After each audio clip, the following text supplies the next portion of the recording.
环球大战线深入世界最前线，全球各地的观众朋友，大家好，我是叶思敏。先欢迎来宾，前资深外交官介文吉介大使。思敏好，各位朋友大家好。时事评论员王上志上志哥。思敏好，观众朋友大家好。资深媒体人彭华干哥。主持人好，各位晚安。好，观众朋友，今天赶快来关心，在这一场中美的贸易战，川普是正式的认输了吗？我们今天要来关心的是，中美这一场协议也被李承刚逼的，美国必须得要妥协让步，退回原点。现在美国自己内部也有许多的问题哦，尤其是通膨高涨，吃不起又喝不起咖啡，吃不起牛肉，连巴西这一回川普都得跟他做退让了，怎么回事？今天一起来做解读。今天开场3个火线话题，会请来宾来帮我们做解答。首先第一个，川普宣布了说，这一次呢，中美之间有一个谈判哦，是史上最伟大的协议，但是被专家直批，你只是把这个谈判回到了自己刚开始在4月份掀起贸易战的这个原点而已。这一回，川普被李承刚逼到投降了吗？第二点，我们今天要来关心的是，确实现在大陆有可能就稀土来这个暂缓他的惩罚1年。川普这一回则是拉着澳洲、抱着日本跟东协国家一起，希望能够来生产稀土。这是真能摆脱中国卡喉的命脉吗？还是美国只是在延长被勒索的一个时间？另外，今天也会来关心到的是，美国的物价民生已经越来越高了。川普的美国优先现在变成了民生地狱，不管是在牛排或者是咖啡的价格越来越高。这一回他向巴西低头了，是贸易政策上面他终于又是再度的 tackle 了吗？今天都会一起的来做解读。好，川普的亚洲行这一回呢都还没有结束，但是已经在北京面前低头投降了。川普他高调的宣布说，在这一场中美贸易战，我们已经达成了历史性的一些初步的共识。接下来呢，我们会取消对于中国本来要加征的100%的关税，来换取中国大陆对我们延后1年实施稀土的出口管制，并且他说呢，中国会恢复采购美国的大豆，也会配合打击芬太尼的走私。看似之下，好像是川普在高调的宣示说，终于有一个重要的外交胜利。但是专家一句话打脸，这个协议啊，现在看起来根本就只是让美国回到了当时贸易战开打之前的一个状态了。为什么这么说呢？因为美国农民、美国大豆农民的困境到现在还是没有被解决啊。另外一点就是，美国仍然陷入在稀土供应链的危机，这个到目前也都没有被解决啊。另外一方面，这个中国大陆的商务部副部长李承刚一句话也揭穿了真相，他提到了双方这一次谈判针对了出口管制、301跟芬太尼等议题做讨论，还包括了船舶的收费的费用哦，都有一些初步的共识了。代表说，接下来美方必须要做的，就是要先撤回对中国跟他的子公司的2级制裁，以及美国对中国船只加收的港口费，否则是中国不可能推迟稀土的出口管制的。再来，大豆协议也是中国以战逼和的成果，北京已经暂停购买美国的大豆，如今逼的美方求北京来买大豆。川普是被迫求饶吗？今天节目一开始来特别请教大使了，这一场这个川普宣布的重大的外交成果，结果被专家打脸说你只是回到贸易战的起点，4月份的起点，这是川普认输了吗？李承刚的话来做解读的话，到底中美之间达成了什么重要的协议吗？大使怎么看？应该是回到这个4月，或最起码是去年9月啊，也是就是这一次中美高层的有关贸易协议的上一次的那个结论，所以呢，其实李承刚的讲法是比较这个怎么讲呢？比较像外交式的讲法，就变成他会触及了这些问题，还有出口管制、301关税、芬太尼船舶收费哈，他说达成共识。那这些部分的话，那贝森特就没有出来讲了，达成什么共识？因为这个船舶收费部分，这个是这个今年9月15，在这个在斯德哥尔摩会谈以后啊，美国又外加的东西。那中国大陆任何人去跟美国谈判，一定会说你9月15到14到15，在当时做那个协议之后的行为的话，你都应该要撤销，就包括这个船舶。那301关税的话，也是美国一个新的议题啦。那如果美国要准备在301上对中国大陆跟美国之间在就是2021年就是说川普1.0时候达成那个贸易协议啊，要开始算账的话，那这个问题很严重。所以我觉得就是说，以中国大陆谈的立场，一定是回到我们9月14跟9月15才达成那个协议哈，我们回到那个原点之后，你美国外加的任何措施你都要收回。是，我想这个是一个很公平的一个谈判的方式。另外一方面就是说，这个中国大陆要换的话，那事实上的话，我觉得额外给美国的就是什么？就是这个就是说啊，这个稀土的这个管制，全产业链的管制。那问题我一直在想，就是说，你用稀土的全产业链管制，把它缓息1年，1年以后它成，那美国付了什么代价？这一点，这个贝森特都不敢提。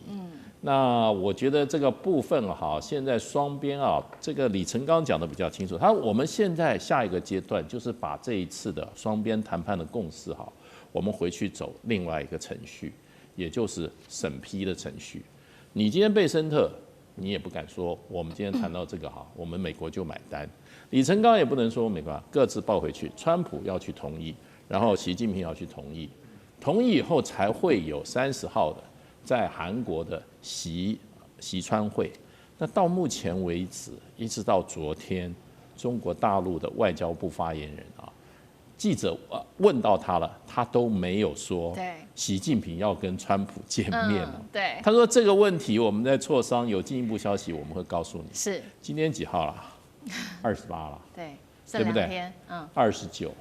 那不可能30号才宣布吧？所以就这1-2天，那一定是什么？中国大陆习近平还没有说我要见你之前，还有很多事情要弄清楚。那这种就是说这一次谈判，我觉得美国大概是这一段时间，川普上任以后跟中国大陆在贸易谈判上可能是最困难的一次。是，中国大陆立场非常强硬，因为就是说，光就经贸问题来讲的话，中国大陆已经讲得很清楚了那么要打就奉陪到底，而且今年9月到9月为止，我们看统计数字。美国市场只占中国大陆所有对外销售的10%了，短短一段时间就已经把从14%到15%变成10%了，所以中国大陆事实上在快速跟美国的市场在脱钩那做最后我今天卖了100块钱，我只有10块卖到美国，我到最后10块也不要了，所以现在要谈什么？我觉得美国现在要考量的是什么我觉得应该是对美国来讲最困难的一个问题，我认为就是台湾问题好，这次的中美谈判，原本的习川会会不会真的正式的在周4登场？我们会持续的来做关注。但是这一次被视为是最困难，中美之间谈判最困难的一次其中一个中国大陆手上的筹码就是稀土了。现在来自于《华盛顿邮报》特别做了一个分析，这次的协议上，本质上他认为是让美国争取到中国的稀土勒索缓刑，只有1年短短的时间而已。但是现在的关键点是，大陆还是掌握了90%的精炼技术这是美国短期内根本无法达成的一件事情。就算他有了其他的盟友、其他的盟国一起帮忙，或许也非常的困难。现在澳洲这个川普找上了澳洲来做帮忙又飞到日本跟高市早苗见面，谈这个签署关键的矿物协议，还拉了东协3国一起来共建稀土供应链，希望能够在1年之内能够摆脱来自于大陆的依赖，真的有可能吗？上次哥又怎么看？我想在今天我们录影时间当中的上午呢，高市早苗跟川普见面，那当中谈了很多东西，也会签了很多东西。其中最让我侧目的，就是在美日双方签了一个确保稀土供应的这个联合声明。那这个东西很微妙那为什么这样微妙？因为我个人认为，整体评估，美国虽然很希望在最短时间之内，川普说希望1年之内就可以摆脱有关于稀土方面被掐脖子的部分的难关，但是当然众所皆知，全世界所有的专家，包括资本圈都说不可能。但我认为大家特别注意日本在稀土方面的这个特别的角色，我认为很值得未来在我们的节目里头持续观察下去。为什么呢？因为我们首先来看眼前，在中国大陆最近这一波发布了有关于虚投的全球管制，我们放眼看全世界的所有的工业密集的部分的国家有实力的，只有一个国家非常淡定，就是日本。日本在这方面对于中国大陆的管制没有什么太多的反应或抗议，或者有很多的焦虑。那么在观察家包括资本圈也都发现到了。那主要的原因当然还是在于对于稀土。中国稀土这件事情，全世界最早感受到掐脖子的，其实就日本。而且早在2008年，日本自己本身的产业调查的白皮书就提到稀土这件事情是很重要。而且在2010年，当时就发生了中日的稀土的很大的争议。当时中国就掐住日本的稀土，早在2010年。所以，也就15年前，日本跟中国就发生了稀土的冲突。从那之后，其实我们就看到日本有很多积极的动作。首先，它在全世界，包括秘鲁、包括澳洲，都开始在找有关于稀土本身的矿源，在签合作，就如同美国现在在做的。他们15年前开始做了，还有日本自己在挖附近他们海底本身的海底里面的稀土。好，重点来了，找得到稀土矿源、提炼技术的。我们都知道，日本其实在各方面来讲，跟德国一样，是少数除了中国之外，有比较好的提炼分离技术的这个国家。所以这15年来，到底日本发展了多少？但你说真的很厉害，不知道。但因为毕竟里头有2大的日本的这个他们的短板。因为稀土上次提过，第一个要高能耗，对，第二个部分要高化学污染才能够分离那么多，包括所谓的轻稀土跟重稀土，尤其重稀土是非常非常污染的，所以这个在日本这岛屿国家是承担不了的。好，所以但是日本我们都知道，这些年来，它10几年来不断的在储备它的所谓的稀土的储备，跟中国买，跟到处买，所以它的国家的储备力可能有，甚至眼前有能力分一点，供应一点给美国。所以在这次的跟川普签约里头，是不是有这样的态势？而且我最后要提醒大家，除了日本这些技术之外，有没有可能日本针对它未来投资美国的5500亿当中，排配比较高的比重放在稀土产业，不在日本，比如说在美国呢？因为他们可能有比较接近中国的大陆的技术，而且把这一块的金额一旦放在这里的话，我认为是美国欢迎。我认为高市早苗在这一波针对稀土有这么样的重点，在这次直接送给川普，应该是有备而来。我们等着看日本在整个中美稀土战当中，未来有没有一点微妙跟关键的角色。好，这个是稀土战，然后刚刚也提到了大豆战。那另外一方面，我们要持续看到，这些都是在关税战框架下发生的事情哦。现在是美国自己国内又炸锅了，原因是因为这一场关税战打到现在哦，美国的物价跟通膨早就已经高得不得了了。尤其是川普这一回也针对了巴西课征高达50%的高关税，结果导致的是美国人常常吃的牛肉价格还有咖啡价格都暴涨。首先，我们看到牛绞肉价格在过去几个月暴涨了12.9%，牛排上涨的幅度超过了16%，咖啡豆的价格更是涨了12.7%。民众啊，吃不起牛肉，喝不起咖啡，变成了这个通膨痛感最高达到20年的一个最高点哦。那川普的美国优先现在是不是叫做美国受害呢？于是川普这回就赶快的去跟巴西谈了，说呢是不是来用这个取消对你的50%的关税，换取你的一些物资进口到美国来，被视为是对巴西又塌口了。干哥怎么看？好，这又是 TACO 嘛 ，TACO 对不对？对，我把你弄得很高不是，我把这事情就是说关税弄得很高，然后造成市场的恐慌跟波动，那你当然股市就下跌嘛。下跌之后呢，我们现在又来，我们来谈一下啊，让它那个指数再反弹回来。这种阴谋虽然说我们现在查不到证据，但是我们听说川普家族就常常搞这一套，对不对？到底家族之中赚了多少钱？这个有待以后的调查。我觉得总有一天会水落石出。可是现在讲的是国计民生，你现在国计民生怎么办？现在因为牛排大家知道是非吃不可的，尤其对美国人来讲。但是他从2016年以来，美国国内大家要知道，美国自己本身是牛肉最大的出产国，它自己本身是全球最大，就像它是最大的石油蕴藏国一样，它从不开采。那但是现在从2016年以来，它9年的时间里面，他们说现在美国能够处理的牛只是9年以来的最低，就是大幅下降。为什么？因为老实讲，第一个是因为价格问题，第二个是因为关税的问题，所以本来都是从巴西进口嘛，现在要收50%的关税，好啦，那我可以跟你讲啦，那我们就不进口牛肉给你们了。所以他现在连8个月的牛肉都涨价，都涨价的情况之下，我跟你讲，现在还有一部分是被卖场吸收，但是那个好事多他就讲了，最多到明年初吸收不了，对为什么？还是给你们消费者，你们要转嫁，你们要被我们转嫁。现在我们有到就是说一般这个消费者，其实我们在这个台湾的市场 ，Costco 是一个就是好事多是一个非常夯的一个平台。那我们自己去买，像我们自己去买那个牛肉不带骨的那种牛肉片有没有？我一看就知道，那个价钱就涨了。虽然不高，但是你就有一种感觉，因为经常买的消费者就有一种感觉。他说没有，其实现在才刚开始，要明年才开始。为什么？因为明年的惩罚性关税你才会看到结果嘛。是。所以现在巴西他就说好，牛肉我们也不出口，为什么？我们要付50%。那我们现在就暂时不要出口，让美国你自己来想办法。这就是牛肉，但是牛肉对于美国的民生必须来讲的话，它总是摆在第一位。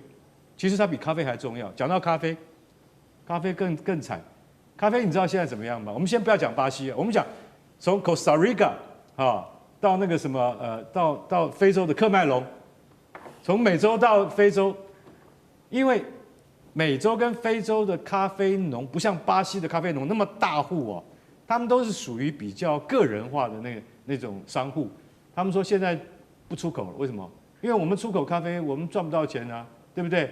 我们现在一定要付美国那么高的关税，算了，我们就不卖给美国了。那现在怎么样呢？他们都不卖，巴西也不卖，而且巴西不卖，巴西还很快乐，你知道为什么吗？因为巴西的牛肉跟咖啡都降价了。它供应国，美国现在市场对啊，不输出到美国，我们在国内市场卖反而更便宜，而且巴西的商人现在有囤货的现象。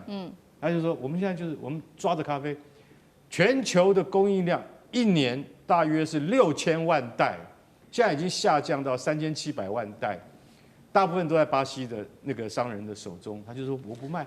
那你想想看，美国人起床第一件事情就喝咖啡，没有咖啡可以喝，怎么行呢？对，星巴克已经讲了，一样，到明年年初你们就知道下场。为什么？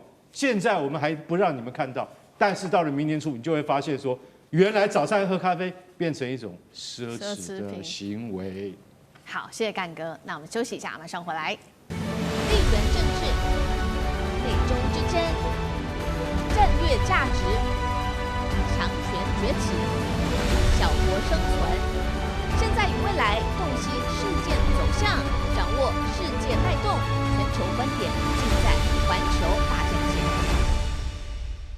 接下来我们要来持续关心的是，川普这一回要连3霸当总统。如果真的连3霸的话，代表就是要违宪称帝再起了。那另外一方面，今天也会来关心，美国关门到现在已经正式进入到28天了，是史上次长的一次。造成的是100万人现在呢断粮失业，全球最大的乱源正式成型。今天我们都会一起的来做关心。今天的火线话题3个会请来宾帮我们做解答。第一个，川普现在确实有第3任期的一个梦哦，正式的曝光了。难道他是真的要打破宪法来当终身的总统吗？连川普的军师都证实了，确实正在酝酿第3任的计划哦。这是美国版本的称帝序曲吗？第二件事情，美国一直关门到现在，已经造成了100万人无薪放假哦。最严重的事情是，连航管员都得兼差开启了 Uber，4000万人还领不到粮食补助。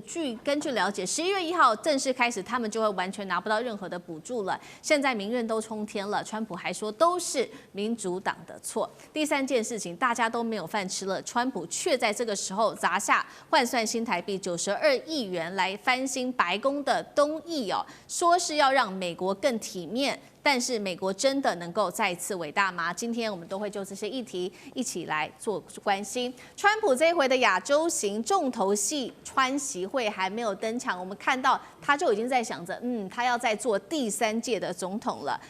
他对着受访的记者，当时问到这个问题，他是这样说的：他说呢，理论上我可以用副总统身份再度参选，然后呢，总统去做请辞的话，我就可以再来接任总统。但是呢，我认为这样太取巧了，不合适，不考虑这么做。因此呢，他还点名了。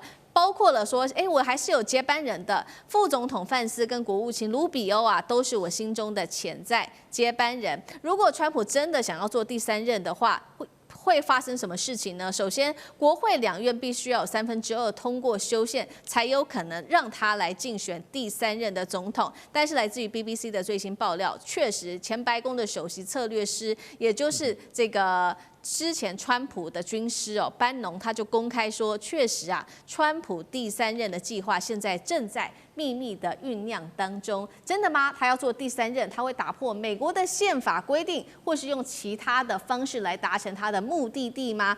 但是问题是，美国人会愿意接受一个终身总统川普吗？大师怎么看？你说川普没有动心，我不相信。川普事实上他是想啊，他不要说第3任了，我想他干终身总统他都很有意愿所以他这个帝王思想很强，而且他这种责无旁贷啊，天下兴亡啊，非我一人莫属啊，这种气概啊，或者这种劣根性是很强的。我们中国老子的学说啊，那个是震惊全世界。然后德国人以前在那个17、18世纪的哲学家，一听到老子讲话，哇，他就是这个全世界最聪明的人。老子有一句话，我就想用在这个地方，叫什么？老子说啊，圣人不死，大道不止。就是说有人想要干圣人的话，那就有人一定要把他推翻，而且他要做圣人的过程中，一定把很多社会反对他人打成大道。所以呢，川普现在就是当圣人啊。你说他有没有可能？有可能，因为他也想了很多办法。记者啊一问他，我认为川普那个讲法就用露馅，也就是说，哎呀，我可以以副总统，然后呢选上了总统辞职，我就再干第3任。这已经是他下面他叫他的律师团帮他想出来的很多方法之一个，只是说此法不妥。以我这种圣人的话，此道小道而已，不足取也。他还在想别的方法。那你说他是不是可以做到？是可以的。美国这些律师都很厉害他会想很多方法。美国这个国家是律师在那边玩弄出来的一个国家那到时候要怎么玩不知道。可是呢，这个会造成一个很大的对美国的历史上一个冲击，就变成就是说，现在川普的情况就变成这样子他对人民是爱之欲其生，恶之欲其死。那美国的老百姓支持他的也是爱之欲其生可是反对他的是恶之欲其死他事实上他一个人就代表美国的分裂，也就变他如果将来他硬要干美国第3任总统的时候，会有一群死忠的人会支持他，然后一群死要把他拉下来的人也会反对他，这2派人就会干起来了。所以呢，川普这种搞法，把美国搞到个人崇拜，搞到这种君王制事实上他算是美国历史上的始作俑者了。那我看还没有美国有这种总统，他算是真的是破天荒第一位也怀有帝王思想的美国总统。可是呢，他如果真的要选第3届的话，那基本上美国这个社会会先乱。还没有选举的时候，我看美国2派人可能就会拼得你死我活了。所以呢，川普不过川普是这种人他说宁可我负天下人，不让天下人负我。所以恭喜美国出现了一个那个怀有伟大梦想的帝王思想的总统。好，川普的帝国梦已经造成了美国自己内部很严重的分裂。但是另外一方面，我们也要来看到，确实美国除了内部现在分裂之外，政府的关门已经进入到28天了。上一次呢这么长的记录是35天，所以这算是第2长的一次记录了。好，受影响的有哪一些部分呢？包括了这些联邦公务员超过140万人，其中67万人到现在还在被迫休假，还有另外73万人是无薪的来上班的。再来就是有许多的人因为没有薪水，所以他们现在都是靠着领这些食物补助券4000万的低收入户呢，现在的问题就是11月起恐怕都会领不到了。最后是来看到的是川普把这一些问题全部都归咎于是民主党，他说是民主党这些政敌阻挠预算通过，才会导致政府至今仍然持续瘫痪。上志哥怎么看？民众还撑得下去吗？看来这一次有关于美国联邦政府的关门有可能会破纪录为什么讲？现在已经28天了上次最高纪录35天。因为我们要看现在包括所谓的这个美国国会的部分，针对于包括预算方面，其实还是打死结，并没有开始已经趋向一个具体一致的意见，准备要要开门了哈。以上次来看的话，大概前1个礼拜，至少美国国会就集中了，现在还没有，所以看到很麻烦。而以美国联邦政府这件事情关门扩散出去的影响，除了刚刚其实思敏提到了，好多人没有办法上班，然后上班的这些军公教所谓的，他们也都领不到钱。最重要是有太多所谓各州政府跟联邦之间，特别涉及到跟金钱补助的东西都会卡住了。所以我们现在放眼望去，整个美国社会怎么说呢？在基层民生的方方面面，依着这个联邦政府关门，所以非常非常的破碎。那个破碎的部分，包括弱势领不到钱。除此之外，联邦各州跟联邦之间的关系现在变得松散，乃至于紧张。因为现在包括川普对于几个看不顺眼民主党执政的部分的州，包括他们的本身的州所在地，这个所谓军队随时要派驻。这就使得现在还不至说只是联邦政府关门，是联邦跟各州之间的刚刚又松散又紧张又破碎的总体的行政关系。你说要怎么收拾？虽然不是说不能收拾，但是未来要收拾起来真的很麻烦。而且目前围绕着这一切的大家关系的麻烦点在于，现在很多都诉诸司法。也就是说，不只是川普本身的关税合不合法这个大的事情，包括各州之间在官司，不知道是几百个官司，包括民间团体的，很恐怖哦。所以这里头其实都是万千之结。当然，从川普的霸主来说，他根本不在意，最后还是有官司会帮他去打。但我们来看，为什么会影响这样的问题？就是到底美国社会最近怎么到这样的地步？我认为很大的关键真的是跟川普他的整体的执政团队有很大的关系。众所皆知，都是有钱人。80%以上的他核心的幕僚都是几亿的部分的美金，最穷的大概就是国防部长赫尔塞斯比较穷哈，除此之外他大概就有几百万美金的身家，其他都上亿的。你知道这些所谓的，包括我们都印象中过去美国的蛋不是很贵的时候吗？所有的川普政府大家都不在意，因为这些亿万富翁谁会在意你蛋涨多少钱啊？所以再加上现在我们看美国的经济本身呢，确实有很大的问题。从华尔街来看，第一个。政府关门形成的这个美债本身的问题是最大的黑天鹅，随时爆发。除此之外，现在 AI 的泡沫很严重。怎么说呢？现在辉达跟 AMD 大家投资 OpenAI 说我拿到了钱要去跟甲骨文买他们的部分的计算机，然后甲骨文的部分的云计算要回过头来跟辉达买他们的晶片。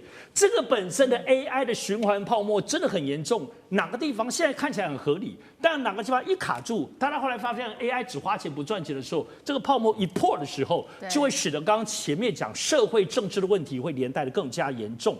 简单结果来讲是，现在整体我们看整个内阁阁员的状况的问题跟整个结构，这是川普政府所独有的。但这些问题后面会如何汇流资本圈的？联邦政府跟民主党的斗争的，乃至社会这些破碎的问题，即使川普无视这些问题所在，但一旦巨大的汇流，恐怕也不是联邦政府开了之后短期之内能够解决的。好，这个社会政治一直到内部经济的各种问题哦，确实现在美国内部就做了一个最新民调，到底大家还支不支持他呢？我们现在来看到最新的路透社民调，支持川普现在是42%，不支持的人有56%。但是川普有在理这些民调吗？我们来看到我刚刚说这个食物券4000万人从11月开始就会领不到了，但是川普仍然是花大钱哦。这一回呢，他要重建的是拥有120年历史的这个白宫东翼的宴会厅，他把它整个拆掉，然后再重建，要花多少钱？3亿美元，换算新台币大概是92亿哦，要来搞他的宫殿翻修。那面对到民众的这些痛苦，他说：“根本就没有啊，美国现在内部完全没有任何的通膨问题。”这是对内。那对外，他持续的除了打关税战之外，也施压他的盟友要拿钱来投资美国。但是日本的，我们来看到他的是新任首相高市早苗，是为了要讨好川普嘛？他说准备提名川普角逐诺贝尔和平奖。感觉良好的川普，他会成为全球的乱源嘛？干哥怎么看？我不晓得现在美国也出现了晋惠帝，也就是说我们大家都知道何不食肉糜的典故，对不对？啊，惠帝说啊，人民没有饭可以吃，怎么不叫他们吃肉呢？川普现在就面临这样的问题，他拆除白宫东翼。大家知道白宫东翼是，如果你有去过华府的话，你会知道说东翼其实最主要的它是给什么？它是给他的幕僚办公用的。而且从1942年。罗斯福当时在战时非常依赖他的第一夫人，所以当时也辟建了第一夫人的办公室。后来这个就到目前为止是80年来成为一个传统。后来川普最近是怎么说，你知道吗？他说我早就想把它给拆了，为什么？因为它又小，然后又不方便，然后看起来又不气派。我觉得白宫东翼本来就是我想要拆除的，而且我现在要盖一个金色宴会厅，金色宴会厅要花多少钱？那你说你好盖宴会厅没有关系嘛？你整修没有关系嘛？一下就要花3亿美金，将近100亿台币。这就有游客那老先生他去白宫第3次，他说你吃饱了没有事可以干吗？你怎么会做这个无聊的东西，对不对？他太太讲得更好笑，他说我们已经看到白宫玫瑰园的草坪上面开始铺上地砖了，本来都是草坪嘛，那草坪是一种就说美国政府所在一种庄园的那种象征，你铺上了地砖就很奇怪那更奇怪是什么？是东翼现在那个怪手旁边撑起了黄色的大阳伞，那看起来以后盖好了就变成什么？变成了高级酒店。他说不会啊，这个我跟你讲，我们就是要现代化，因为白宫东翼的这些办公厅舍都不值得保存，可是很多人就认为说它旧归旧，它是不是应该还是要保存它一定的历史价值？就像我刚才讲，罗斯福夫人曾经在那边办公，给予当时战时他多大的信心跟支持，让他打赢了第2次大战。所以对于很多具有历史意义的这些文物思想的人来说，他们觉得这是不对的。那好，那你现在就花在这个，我们现在讲一个最重要的就是什么？他准备是什么？他准备要竞选，就是说在下2028的总统，对不对？他准备的方法，大家不晓得知不知道？他就是说他会搭档另外一个人一起参选，别人是正的，他是副的。等到一当选，那个正的就辞职换他来当。这种奸诈的诡计，如果真的让他得逞的话，我看美国真的他民主也完蛋，也将要完。不过我可以告诉各位，他到时候他一定会想出新的说法，会认为说我这是合法的，所以你要接受他吗？到时候就看美国人民的智慧是怎么样。好，谢谢干哥。那我们休息一下，马上回来。地缘政治、美中之争、战略价值、强权崛起、小国生存，现在与未来洞悉事件走向，掌握世界脉动，全球观点尽在环球大战线。今天在中美之间的这一场金融贸易战，我们要来持续关心的是这一回呢。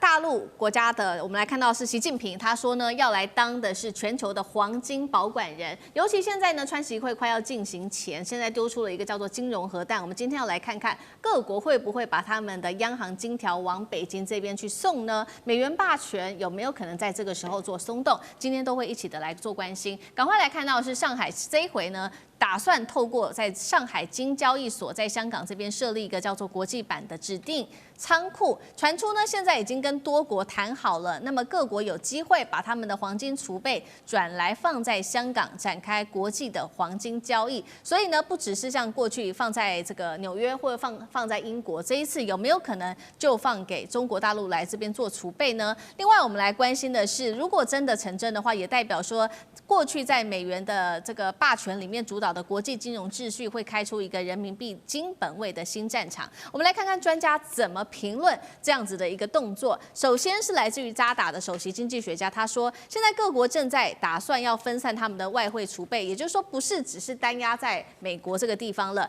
因为现在地缘政治正在加剧动荡，替代了这些支付系统新的崛起。那么大陆现在作为最大黄金生产国，也因为趁着现在阻力比较小，推进金融市场布局，他认为是非常正常的事情。另外一位专家他这样讲，中国如果能够持有更多的黄金，那么人民币的公信力就会变得更为强劲了。所以节目一开始我们要先请教上志哥怎么看了。北京现在说要打造了这个全新的金融核弹国际金融储备中心，到底可不可行？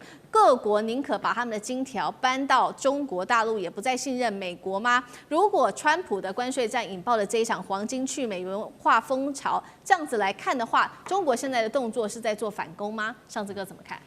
现在都知道，全世界的金价之所以频频上涨，其中一个非常重要的原因是全世界所有的中央银行，包括中国大陆、全世界中央银行，包括日本，所有这些国家都在买黄金哦。那买黄金的很大的原因，其实当然很多，除了包括过去是油价波动，但是现在油价影响降低了，主要还是因为美元大家后市看弱，而且包括现在包括美国的 FED 可能接下来又要准备降息，又要把很多的美金继续再加印起来，美金这个波动跟不值钱，大家要黄金。我们现在看到是眼前的这个从投资黄金的态势，但是我们现在来看整个中国大陆的国家战略，为什么现在看起来会把黄金？中国大陆会帮国际建构一个黄金储备的平台，这件事情非常非常微妙。我也建议大家要一直持续关注，我认为这是会非常非常的长久性的。首先怎么说呢？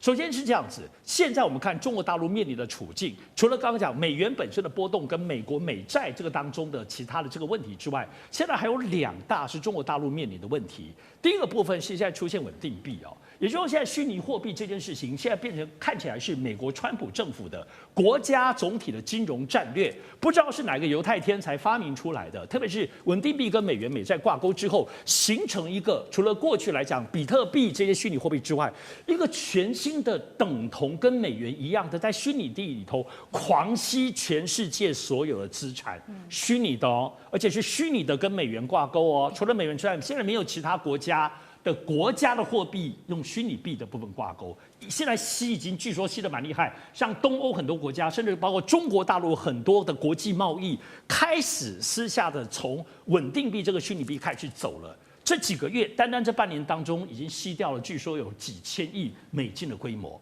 所以现在中国大陆现在要发展部分，要重新建构一个实体货币经济。传统以来几百年来，大家都是货币都是跟黄金挂钩，所以当现在美国手上有这个美元的武器跟稳定币虚拟货币的2大武器的时候，中国大陆有必要重新扣紧以黄金为全世界公认标准的这个部分的平台。我想我们都知道，现在在去美元化，过去来讲都觉得人民币要起来，其实没有那么快。所以首先中国国力先是去美元依赖化，再来是去美元美债的体制依赖化。人民币其实过起来，大家觉得好推，没有，它现建构一个黄金的这个中介站，让大家紧扣黄金，而且人民币跟黄金，包括未来可能人民币会升值，作为整个中国大陆国力的提振在这个当中稳并附着之后，用人民币跟黄金建构这个强力的支撑之后，跟美元脱钩，跟美债脱钩，跟虚拟币尤其稳定币脱钩之后，这个跟全世界的经贸往来再用人民币结算，它就等于是在黄金的架构之下，也就是说透过掌握黄金跟全球间的平台来去美元化，而不是像过去来讲拉抬人民币去美元化这个部分的思想。我想其实中国大陆从2019年川普当时2017年执政开始，从打华为的2019年，从2022年超过几百家中国大陆在美国上市的包括国企全部下市，阿里巴巴、腾讯一路下来，包括俄乌战争的经济制裁到现在，包括去美债，整体来说中国大陆做这件事情，包括黄金已经进行将近10年了。好，所以大陆的长期战略在经济上面，在金融战上面，去美元、去美债，然后它要特别强化的就是包括了黄金，还有特别强化就是人民币的交易。所以我们要来持续看到，确实大陆这一切的动作早就已经是有备而来的，而且呢，它持续的买黄金已经多久时间了？达到了10年的时间。那过去11个月也是都是连续的买进增持黄金的，撑起它的金融的底牌。我们现在来看到现在大陆是全球第6大官方的黄金储备国，所以现在每个月仍然在持续的加码当中。尤其刚刚特别提到了嘛，川普4月份打的这场关税战，让大陆更有决心要去美元化。我们看到做了哪一些的一系列动作？中国在从4月份开始抛售了至少500亿美元的美债，还计划持续的出清剩余的部位，并且把原本放在纽约联准会的这个2000多吨的黄金全部的搬回北京跟上海。本来以为只有中国做这样的动作吗？没有，我们看到在北京准备要撤金之前，德国就已经在考虑了，要把存放在原本美国这边的1200吨黄金也运回到德国、欧洲自己的境内。原因是什么呢？他们开始对美国不信任了，因为川普不断的对欧洲疯狂的加税，而且干预联准会的措施，都让欧洲开始正式的怀疑，黄金放在美国是真的安全吗？刚刚讲的金价确实一直不断的在创新高，我们从2005年开始看哦，到现在2025年几乎一路的在往上窜，到了这个3月份的时候已经到达了3000美元，但是现在一度是触及到了4000美元大关，又下来一些些。那么各国黄金的增持量，我们也等一下会做一个关注。现在以俄罗斯增持的量是最多的，从300多吨一直上升到2000多吨哦。那么中国大陆第2名，那可是如果是在减持的话，等一下我们也会看到是美国第一个减持最多的，接下来是德国跟法国。接下来我们要来问大使怎么看了。川习会在即，这一次北京用黄金来说话，这是经济外交最后通牒吗？同时，习近平他这边疯狂的卖美债、囤黄金，是准备做一个金融战的反攻吗？大使怎么看？其实中国大陆对于人民币的国际化还有对美元的依赖它是采取一个比较渐进的一个做法。它第一个这种比较渐进的做法对中国大陆也比较有利。那你要立刻就是说跟美元是霸权进行宣战的话，那第一个你要别人也要跟你一起来那另外一方面，你可能未蒙其利先受其害。那因为这个一个货币它建构最主要是什么？一种信任跟信心，而且它在实体上交易的时候的它作为一个交易工具的时候，它的流动性是如何？美元是完全流动性人民币没有100%的流动性人家为什么持有美元？美元你要买要卖快得很，对，你大量的美元，你在任何地方买卖你都是很方便的，这叫流动性。货币有一个很重要的一个特性你要成为大家愿意使用的一个工具的话，那流动性要很强。那可是问题就很多大国的话，他也不愿意让他自己货币被别人掌握太多，来炒卖他的货币，造成他的经济的这个怎么样波荡啦。那所以现在你说人民币要完全跟美元产生一个针锋相对互相抢夺国际主要这个流通货币的这个地位的话，人民币目前还不具备这个过程。而且中国大陆作为全世界最大的一个贸易国制造国它需要大量的美元作为支付的工具你现在你说我付人民币给你，人家还不见得接受。对，本币交易是中国大陆在提升人民币的国际信用，跟它要消减美元的国际地位的中间一个方式而已。本币交易，另外一个就是所谓数位人民币。数位人民币的话，也是可以不要透过美元，然后让这个国际贸易中国大陆国际贸易可以顺利的进行。要不然的话，你不够美元的话，你的国际贸易你没有美元来支付的话，事实上很多贸易会很困难的。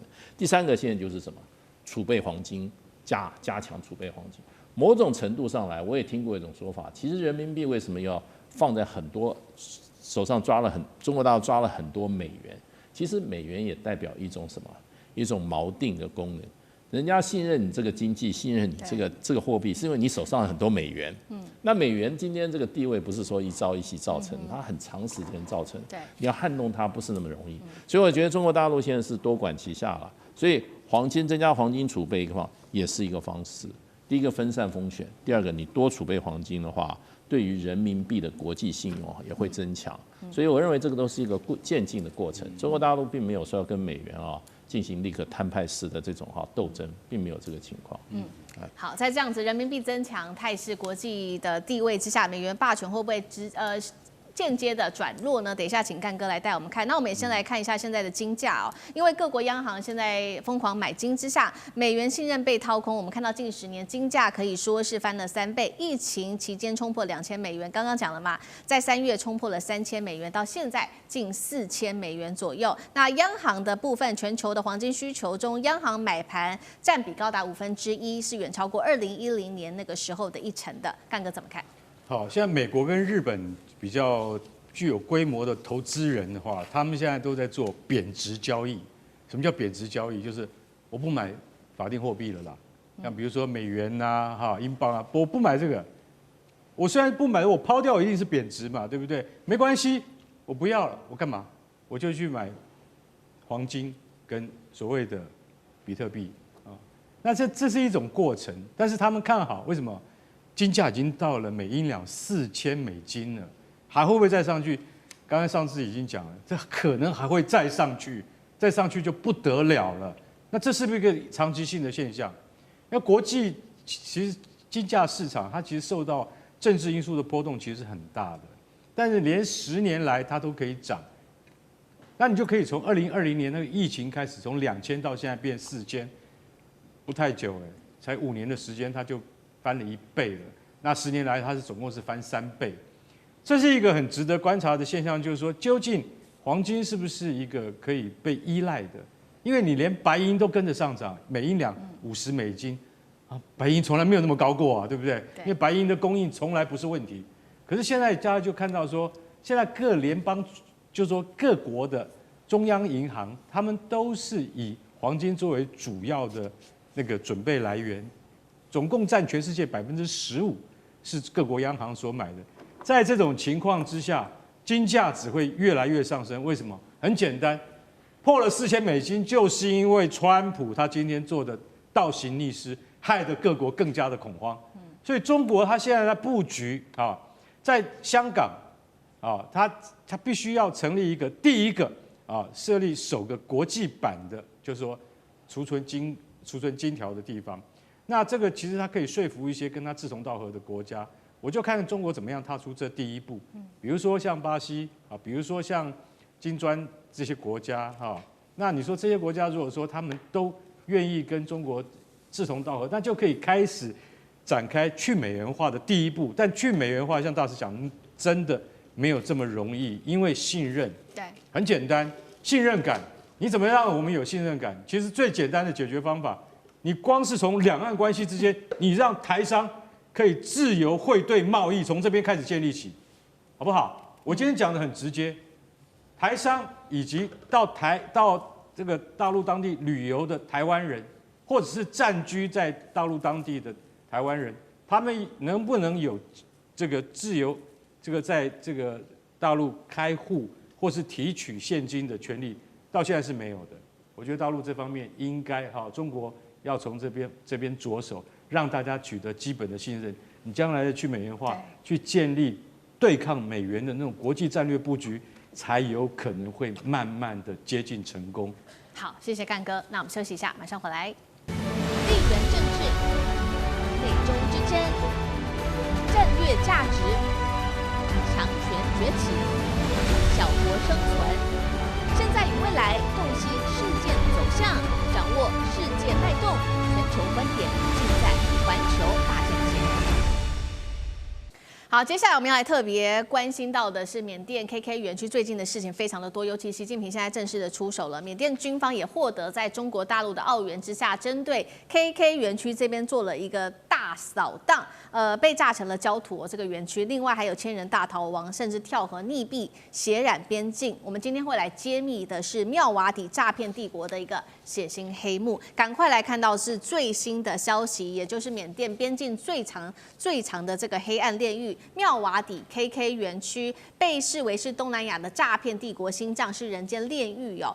但是我们来看到这个帝国现在由于大陆出手的之下，缅甸军方有了中国大陆的强烈支持，我们看到它连续的4天对 KK 园区进行这一场猛烈的空袭跟爆破行动，园区的建筑直接被炸成毁为平地了。那么现场可以看到，包括呢大火吞噬建筑，还有爆炸声，整个震到了泰国的边境。那么建筑碎片甚至飞越河岸 ，KK 园区现在变成了一个废墟。在爆炸之后看到的现场状况，就是有数千名诈骗集团成员，他们开始大逃亡，逃到哪里呢？有的人甚至是骑着摩托车啊、机车徒步逃窜，宛如是这个战乱的难民潮。我们先来看一下现场的最新画面。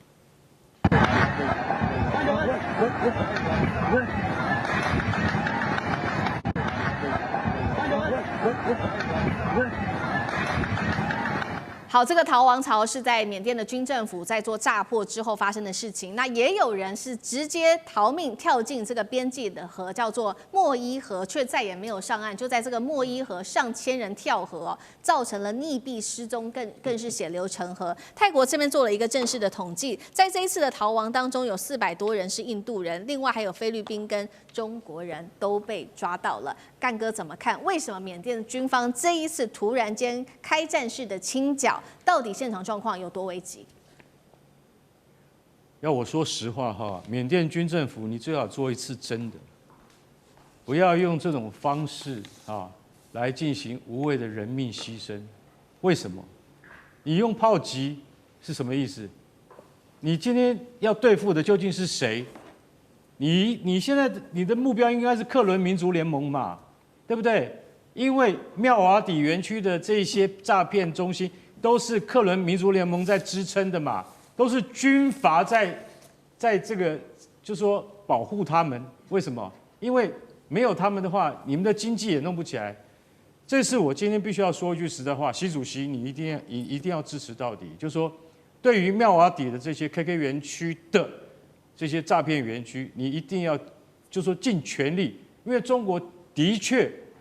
当然，在国际上面他们是不能够承认什么，可是真的中国军方是支持了缅甸军方来进行这次的扫荡。大家刚刚看到画面，其实在画面之前已经通知了泰国。我跟你讲，我现在要炮击我们这个泰缅边界的这个园区啊，然后请你们的村民注意。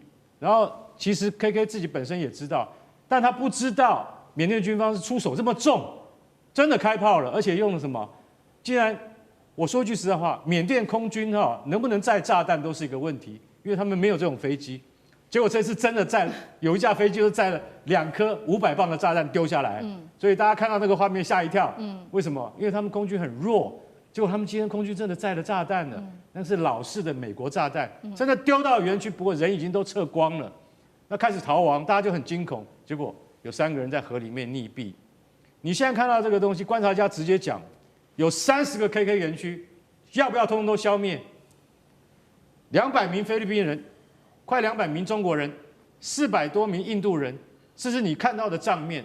你知道总共有多少人？2000人，2000人来自21个国家，这21个国家代表他们要对自己的国家进行诈骗，所以逃命的人有2000人，那你还有更多的人在里面，为什么？因为有一部分是划作安全区了，没有在军政府的剿灭范围之内。这一切都是为了26号到28号的东协高峰会所做的嘛，所做的样板，所做的门面给大家看。我有做了，做给你们看。在中国的协助之下，还出动了无人机。无人机这一次中国最大的收获是在当地看到自己的无人机怎么样发挥升空攻击以及侦察的能力。这在下一次的战争之中会变成中国非常大的资产跟它的策略运用。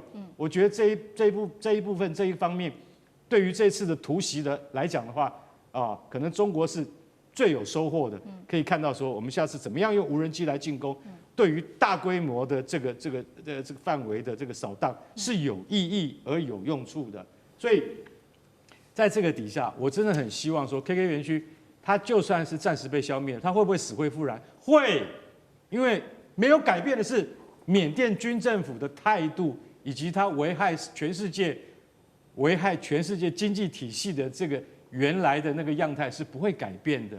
这就是我的观察。好，所以这一个军政府这一次的大动作，或许是演一场戏。那接下来会不会死灰复燃？因为刚刚讲了嘛，这一些诈骗园区的人逃出来数千人哦，他们可能逃到泰国，那也有可能逃到不管是柬埔寨或者是辽国等等。接下来他们会做什么样的行为？等一下请大使来持续带我们看。另一方面，刚刚讲了，这背后缅甸之所以这次可以这么的成功的重要。工程就是因为北京在后面出手，他们提供了包括了数千架的无人机进行侦查跟做打击。那当然了，中国的目的就是要保护来自于中国大陆的百姓，避免这些跨境犯罪的毒瘤。那刚刚也说了嘛，这个连炸弹都下去了，看得出来这一次大陆是出了一个重手。大使又怎么看？对，事实上，中国大陆是下定决心要把这些境外的诈骗集团把它彻底消灭。因为是境外的，所以就比较困难一点。本来我们前2年都在谈那个果敢地区的4大家族啊，那现在这个4大家族，我看最近啊，不但老早全部绳之以法，而且全部在法院啊都已经判刑了哈，都是死刑。哎，什么沈家、什么明家、什么刘家，这些第2代都判死刑了啊。所以果敢地方就解决了。可是缅甸还有2块地方哎。这 KK 园艺区只是还剩下2块中间的1块，另外还有就在金三角，听说也是一样。那为什么都在这样？这都是3不管。缅甸政府它的力量也到不了，然后呢，外面又有泰国，又有很多其他的国家在这边啊。那这个妙瓦底，其实我去过，我现在想起来，我年轻的时候去过。他那个时候我们在泰国服务的时候，有时候一想到缅甸去看看啊，他说那你到妹塞。叫妹塞啊，是一个好跟这个缅甸边界的。那个时候边界你就随便走过去了，所以我还进过缅甸。后来想起来就是现在妙瓦底，就是 KK 园区。那现在泰国政府事实上也已经跟这个 KK 园区把它划分了啊，就是说划清界限。为什么泰国会有一点点瓜葛啊？我觉得最主要克伦基本上在这边是主要民主，它是一个叛军，所以缅甸军队也进不进来。那它事实上的话，你知道泰国跟缅甸关系也不是那么和睦，传统以来就不和睦，所以就给了这个克伦族一个怎么样，一个生存的空间。那克伦族说实话本来应该是怎么样，就是说勉强能够生存，可是这些各地的这种诈骗集团投资把它带来大批的裁员，所以克伦族变成他们的怎么讲，变成他们的这个怎么样守护神。可是问题，克伦也没有那个力量对付真正的缅甸的这个政府军，所以呢，克伦可能某种程度上也去找缅甸政府军做后台，所以这一个东西能够诈骗集团能够在缅甸这，你可以说它也是一种某种程度国营企业的一种分支那就变成就跟英国人以前不是也干这种事，英国人以前种鸦片对不对？跟这些国际到全世界贩毒国家干这种坏事的英国人就是所以这个历史上他也洗不清的。那你现在缅甸军方要凑点钱，那这些人日进斗金，大家都有钱。不过我觉得就是在中国大陆强大的压力下，缅甸政府也不得不采取一些行动了。可是你不要忘记这些都是不断的窜逃的。他今天跑到 KK 园，跑到这个妙瓦底，还有在金三角，还有一个地方也很严重的。叫柬埔寨柬埔寨这个，你看我们很多台湾的年轻人被骗到柬埔寨，弄不好就怎么样，连这个内脏都被人家取了，然后呢被打得遍体鳞伤。所以这个国家纵容的或者国家参与的这种国际犯罪事实上话不只是缅甸那不过最近我觉得缅甸为什么压力比较大？因为我发觉美国也开始受害了。美国说他们调查1年有被骗，老百姓被骗了100亿美元。所以前一阵就有个传言，就是说美国国会开会，然后叫什么？叫这个星链计划，马斯克星链计划切断他在 KK 园区的给予他们的这种星链的这种服务。因为今年年初的时候，因为中国大陆施压泰国已经对 KK 园区断水断电，尤其对于他们的什么这个网络给它切断了。